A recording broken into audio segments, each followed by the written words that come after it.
विषय संपला। आता तुम्ही पंचनामा करा आणि त्याच्यावर सह्या करतो, ह्या लोकांची नावं घ्यायची कोणी आहेत ते, विषय संपला। त्यांना अटक झाली ठीक, नाही झाली ठीक, आम्ही काय करणार त्याच्यात? चला यांची नावं घ्यायला, त्यांच्याकडे पेपर यांची नावं घ्या। आणि तक्रार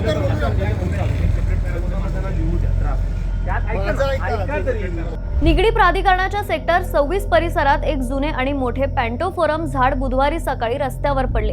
हे झाड नागरिकांच्या रोजच्या पाहण्यातले होते, पण जेव्हा हे झाड खाली पडलेले दिसले तेव्हा लोकांना धक्का बसला आणि रागही आला, कारण हे झाड वाऱ्याने किंवा पावसाने पडलेले नाही।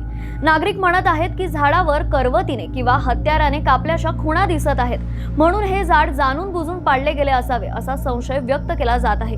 ही बाब लक्षात येताच नागरिकांनी महापालिका, पोलीस आणि लोकप्रतिनिधींना माहिती दिली। त्यांनी लगेच घटनास्थळी धाव घेतली आणि पंचनाम्याचे काम सुरू केले। महापालिका आयुक्त श्रावण हार्डीकर यांच्याकडेही या घटनेची तक्रार करण्यात आली आहे। स्थानिक नागरिकांनी सांगितले की हरित सेतू प्रकल्पाच्या नावाखाली याआधीही परिसरातील अनेक झाडे पाडण्यात आली आहेत।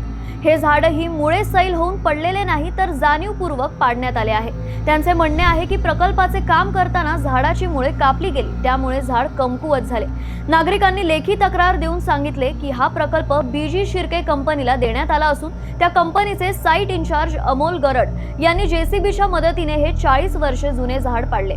त्यांनी या प्रकरणात संबंधितांवर गुन्हा दाखल करण्याची मागणी केली आहे। सध्या या प्रकरणाचा पंचनामा सुरू आहे। हे झाड आपोआप पडले की पाडले गेले हे तपासात स्पष्ट होईल, पण या घटनेमुळे नागरिकांमध्ये मोठा प्रश्न निर्माण झाला आहे।